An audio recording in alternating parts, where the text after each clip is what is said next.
हम इंसानों के बीच एक संबंध होता है। हम जब एक दूसरे के साथ रहते हैं तब हम एक दूसरों की छवि बनाते हैं। हमारा मस्तिष्क यादों पे चलता है तो वह दूसरे इंसान की सारी बातें याद रखते जाता है। जैसे उसके इंसानों के संबंध में अनुभव रहे हैं, जो अतीत की बातें उसमें जमा हैं, उस पर से ही वह वर्तमान की इस स्थिति में प्रतिक्रिया करता है। वह अतीत से जुड़ा है।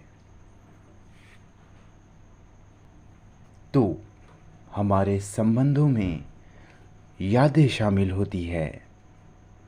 यह अतीत की यादें वर्तमान में संचालित होती रहती है, जो दूसरे इंसान की एक छवि बना के रखती है। हम एक दूसरों की छवि बना लेते हैं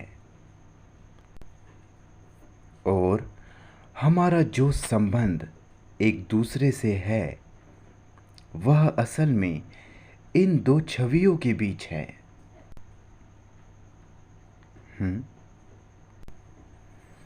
यह छवियाँ जो हमारे मस्तिष्क ने बनाई हैं, यह छवियाँ यांत्रिक है, मैकेनिकल है। विचार ने ही इस छवि को निर्मित किया है। यह पूरा हमारी यादों का खेल है। जैसे तुमने मेरे साथ कल ये किया, तुम्हारा कल जो मेरे साथ बर्ताव था, कल मैंने तुम्हारे से ये कहा था, वो कहा था, इत्यादि। तो आज का मेरा आपसे बर्ताव उसी यादों से संचालित होगा। बराबर। तो ये बर्ताव यादों पर निर्भर है और यादें यांत्रिक है। इसी कारण हमारा एक दूसरों से जो बर्ताव है वह भी यांत्रिक है, वह यंत्रवत है। तो जब भी इंसानों के संबंध में यांत्रिक क्रिया होती है तब न चाहते हुए भी उस संबंध में संघर्ष, तनाव आएगा ही। बराबर। क्या ये साफ है? क्या आप इसे समझ गए? जब हम यांत्रिक यादों से संचालित होते हैं तब उपद्रव होता ही है, तनाव बना ही रहता है। तब मस्तिष्क में कोई क्रम नहीं होता, ऑर्डर नहीं होता। मस्तिष्क को ऑर्डर की, क्रम की ज़रूरत है। केवल तभी वह ढंग से काम करेगा, तब उसमें कुशलता होगी। जब मस्तिष्क में क्रम होता है तब मस्तिष्क विश्राम में होता है, एक आराम में होता है। वही शांति है। क्या आप इसे पकड़ पाए? हमारा मस्तिष्क जब यादों से पूरी तरह स्वतंत्र होता है तो उसमें एक क्रम होता है। मस्तिष्क को फिर क्रम लाने के लिए कुछ नहीं करना पड़ता। यह वो स्थिति है जब हम सोते हैं, जो नींद में हमारे मस्तिष्क की होती है। हम जब सोते हैं तब हमारी याददाश्त फिर से सब क्रम में ले आती है। जब मस्तिष्क में सब कुछ अस्त व्यस्त हो जाता है, अव्यवस्थित हो जाता है, मस्तिष्क का एक हिस्सा कहता है कि भगवान के लिए इसमें मुझे थोड़ा क्रम लाने दे, और फिर वो सो जाता है। इसीलिए वो नींद लेता है, जिसमें वो सब व्यवस्थित कर देता है। वो इस पूरे उपद्रव को फिर से क्रम में लाने के लिए जुड़ जाता है। लेकिन वह भी हमारे जीवन की यांत्रिक वास्तविकता में ही क्रम लाता है, जैसे ऑफिस जाना, काम करना इत्यादि। और वह छवि बनाकर हमारे संबंध में भी क्रम लाने का प्रयास करता है। वह खुद की भी छवि बनाता है और आपके पत्नी की, आपके साथी की भी छवि बनाता है और आशा करता है कि यह संबंध अच्छा हो जाए, सब क्रम में चले। लेकिन यह पूरा प्रयास यंत्रवत है, यांत्रिक ही है। पता नहीं कि आप इसे साफ साफ देख पा रहे हैं या नहीं। इन यादों के कारण ही, इन छवियों के कारण ही स्त्री और पुरुष के संबंध में लगातार तनाव, संघर्ष बना ही होता है। और यह तनाव केवल स्त्री पुरुष के संबंध में नहीं है, सभी संबंधों में है। इंसानों के सभी संबंधों में संघर्ष है, एक तनाव है। जब हम हमारे संबंध को यंत्रवत कर देते हैं, तब अनिवार्य रूप से उपद्रव होगा ही, अव्यवस्था होगी ही। बराबर, यह वास्तविकता है। तो कैसे हम इस वास्तविकता को देखते हैं, कैसे हम इसका अवलोकन करते हैं? क्या वास्तविकता और आप अलग अलग हैं? क्या वास्तविकता आपसे अलग कुछ है, या फिर आप ही वह वास्तविकता हो, आप ही वह छवि हो जो यादों ने मिलकर बनाई हैं?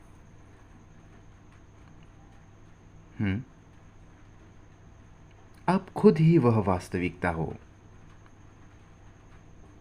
क्या आप इसे देख पा रहे हैं? जब आप ऑफिस जाते हो, आपकी एक छवि वहाँ होती है। जब आप फैक्ट्री में जाते हो, वहाँ आपकी एक छवि होती है। वैसे ही आपके पत्नी के सामने, दोस्तों के सामने, अलग अलग संबंधों में आपकी अलग अलग छवि है। आपने कई मुखौटे पहने हैं, आपने दर्जनों छवियां बना के रखी है। अलग अलग संबंध में आपका एक अलग चेहरा है ना? और इन अलग अलग छवियों के कारण ही उपद्रव है, अव्यवस्था आती है। आपके यादों से बने हुए संबंध हर किसी के साथ अलग अलग आपने बनाई हुई खुद की छवि निरंतर अव्यवस्था ले आती है। छवि हमारे हर संबंध में डिसऑर्डर ले आती है, अव्यवस्था ले आती है, विकार ले आती है।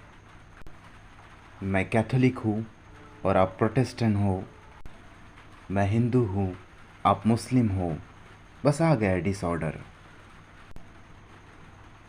हालांकि यह सिर्फ छवियां है जो यादों ने बनाई हैं, जिन्हें विचारों ने मिलकर निर्मित किया है। विचार जो कंडीशन्ड किया हुआ है, संस्कारित किया गया है, शिक्षित किया गया है कि हम कैथोलिक है, या हम प्रोटेस्टेंट है, हिंदू है, मुस्लिम है, या आस्तिक है या नास्तिक है, कम्युनिस्ट है इत्यादि। पूरे जीवन में ऑर्डर का होना, क्रम का होना बहुत आवश्यक है। हम इंसानों के संबंधों में रिलेशनशिप में क्रम की ज़रूरत है। इसलिए हम सबको इच्छा की, डिज़ायर की पूरी प्रक्रिया को समझने की ज़रूरत है। देखिए कि ये कितना जटिल है, लेकिन एक बार हमने इन सब की जड़ को समझ लिया, अगर इनकी जड़ को हम पकड़ पाए तो ये बहुत आसान है। तो उपद्रव है, संबंधों में अव्यवस्था है, जिसके पीछे का कारण है हमारे यंत्रवत संबंध। और यंत्रवत संबंध में क्रम की, ऑर्डर की ज़रूरत है। और क्रम आने के लिए इच्छा की पूरी प्रक्रिया को समझने की ज़रूरत है। इच्छा क्या है? हमने कहा कि उत्तेजना और विचार मिलकर इच्छा का निर्माण होता है, जिनमें छवियों का समावेश होता है। और मज़ा, खुशी विचार की गतिविधि है। जो मज़ा मिलने के पूरे ढांचे के प्रति, खुशी मिलने का जो पूरा ढांचा है, उसके प्रति बेखबर, अनजान होने के कारण है। क्योंकि जहाँ मज़ा होता है वहाँ डर भी होता है, भय भी होता है। पता नहीं कि आप इसे समझ पा रहे हैं या नहीं। यह एक ही सिक्के के दो पहलू है। आप मज़े पाने के पीछे हो तो आपके साथ डर भी है ही, बराबर? क्या ये बराबर है? नहीं? हे भगवान! देखिए, हम ये नहीं कह रहे कि मज़े के पीछे भागना गलत है। हम नहीं कह रहे कि आनंद की खोज, उसकी तलाश गलत है। इसका फंसाव देखिए सर। ध्यान दे, मैं आनंदित रहना चाहता हूँ, मुझे मज़े में रहना है। और अगर मुझे मज़ा ना आए, अगर मुझे आनंद ना मिल रहा हो, तो एक बेचैनी मुझ में आ जाती है। मैं नाराज़ रहता हूँ। मैं हारा हुआ महसूस कर सकता हूँ, गुस्सा भी हो सकता हूँ, बराबर? जो फिर डर को, भय को ले आता है ना? तो ये हमेशा साथ साथ ही चलता है, डर और मज़ा। तो विचार ही वह गतिविधि है जो दोनों को जीवंत रखती है। क्या अब आप इसे समझ पाए?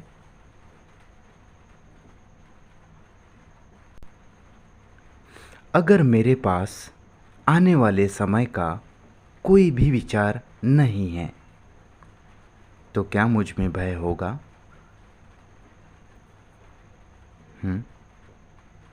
किसी चीज़ का डर होगा?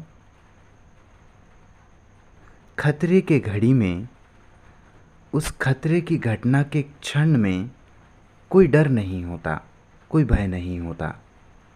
भय उस घटना के क्षण के बाद, उस पल के बाद हावी होता है। खतरे के पल के बाद वाला पल, बाद वाला पल ही विचार की गतिविधि है। देखिए सर, ये इसे समझना बहुत महत्वपूर्ण है। तो क्या मस्तिष्क उस घटना के बाद आने वाले पल को, उस घटना के बाद आने वाले क्षण को अंकित ना करे, रिकॉर्ड ना करे, जिस कारण फिर विचार की गतिविधि ना हो पाए। रुकिए रुकिए, मैं इसे एक्सप्लेन करता हूँ। जब हम डूबते सूरज को देखते हैं, इसे समझना सरल हो जाता है। इसलिए जब हम डूबते हुए सूरज को देखते हैं, उस क्षण में उसकी खूबसूरती, रंग, पूरा नज़ारा हम देखते हैं। तब वहाँ कोई रिकॉर्डिंग नहीं होती। मस्तिष्क तब अंकित नहीं कर रहा होता। बराबर। तब केवल सूरज की इस आश्चर्यजनक सुंदरता को देखना होता है। ऐसा ही होता है। बराबर। फिर विचार आता है और कहता है कि कितना खूबसूरत नज़ारा था। मुझे इस पल पर, इस सुंदरता पर कोई कविता लिख लेनी चाहिए, या दोस्त को खत लिखकर उसे बताना चाहिए, या इस नज़ारे का कोई चित्र बनाना चाहिए, इत्यादि। यह पूरी विचार की ही गतिविधि है।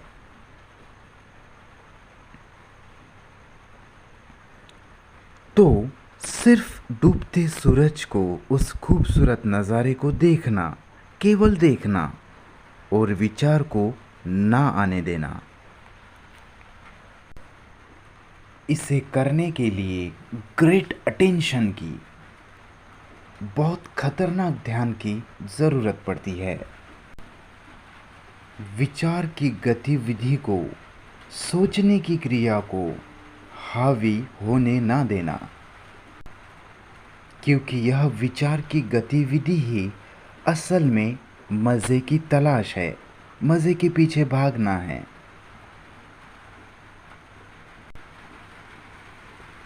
क्या अब इसे थोड़ा आप समझ पाए? आप में से कुछ? सर, इसे अपने भीतर कीजिए, आपको बोध होगा कि ये कितना निराला है, ये कितना गजब है।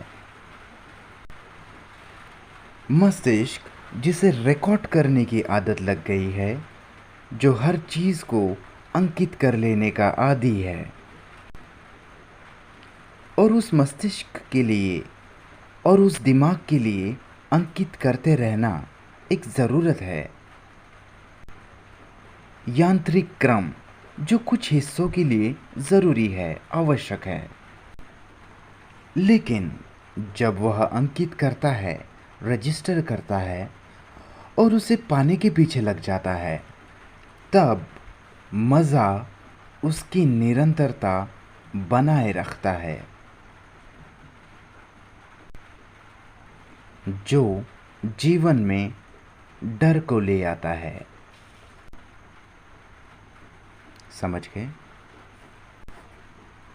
तो क्या आप ऐसा देख सकते हैं, ऐसा अवलोकन कर सकते हैं जिसमें रिकॉर्डिंग ही ना हो, मस्तिष्क का अंकित करना ना चल रहा हो? क्या आपको मेरा सवाल समझ आया? मुझे पता है कि मैं भयभीत हूँ, मानसिक रूप से मुझ में डर है, मुझे पता है। तो अभी इस क्षण उस तथ्य को अंकित ना करें, रिकॉर्ड ना करें। इसे करने के लिए भयानक ध्यान की ज़रूरत है, अद्भुत अवधान की ज़रूरत पड़ती है, बहुत अलर्टनेस चाहिए। आप यांत्रिक रूप से संचालित हो रहे हो, इसलिए आप उस डर को दबाओगे, उससे दूर भागोगे, उसे नज़रअंदाज कर दोगे, इत्यादि। लेकिन जब आप भयानक अलर्ट हो, सजग हो, देख रहे हो, तो क्या यह संभव है कि उस देखने में कोई अंकित करना ना हो, कोई रिकॉर्डिंग ना हो? अगर मैं कोई खूबसूरत चेहरा देखता हूँ, तो उसे देखिए, बस।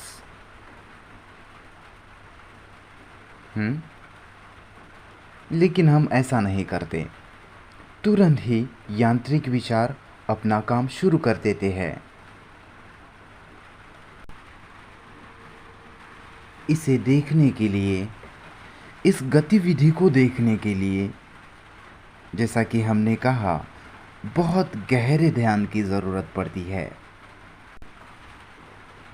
जो ध्यान, जो देखना खुद में एक अनुशासन है।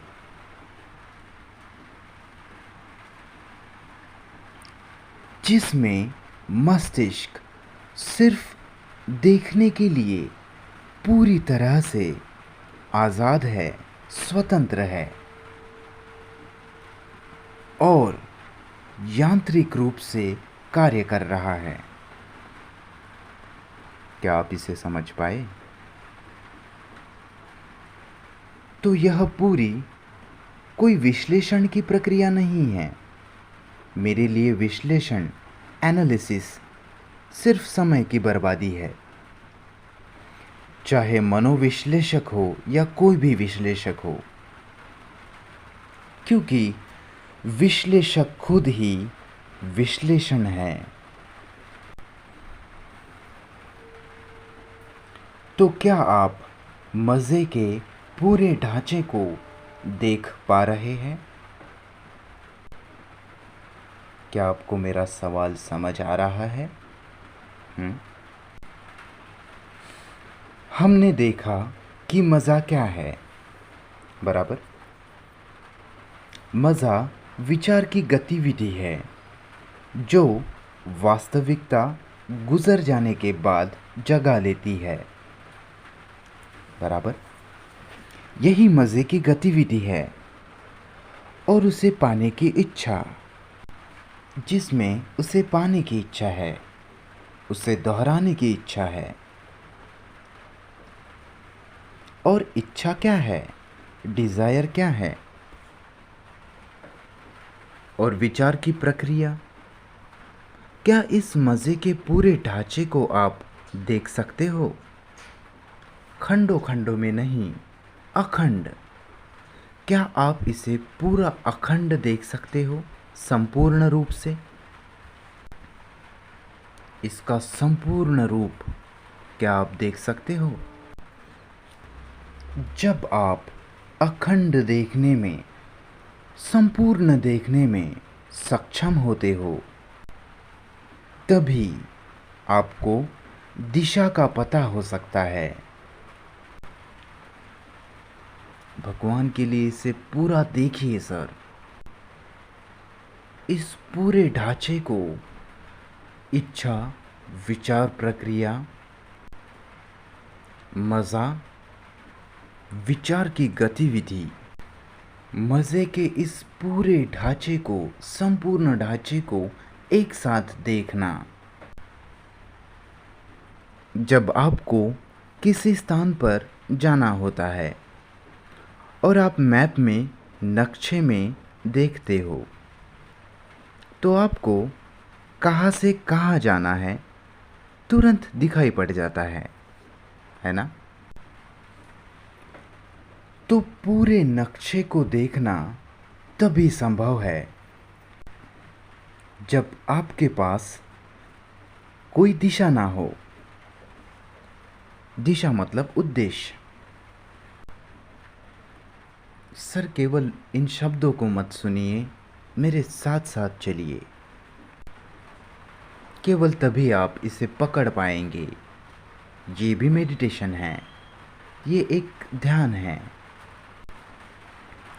तो मज़े के, खुशी के पूरे ढांचे को और प्रकृति को अखंड देखना, विचार, डिज़ायर, इच्छा और विचार की गतिविधि,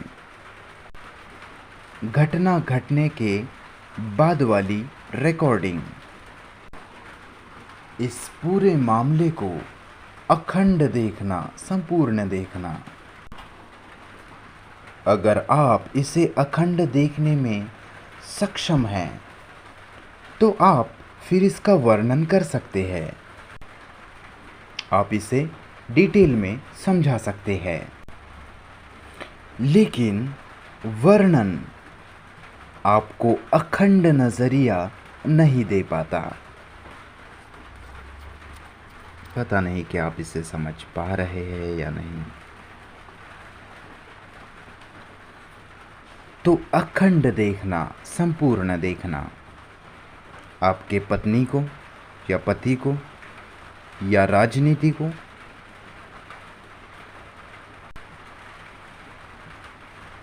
यह तभी संभव है जब आपके पास कोई उद्देश्य नहीं है।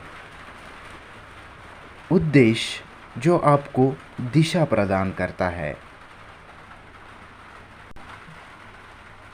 समझे? तो मज़ा विचार की एक क्रिया है जो पूरी तरह से भिन्न है उससे जो सुख देता है, सुखदायी है। मज़ा और सुख पूरी तरह से भिन्न हैं।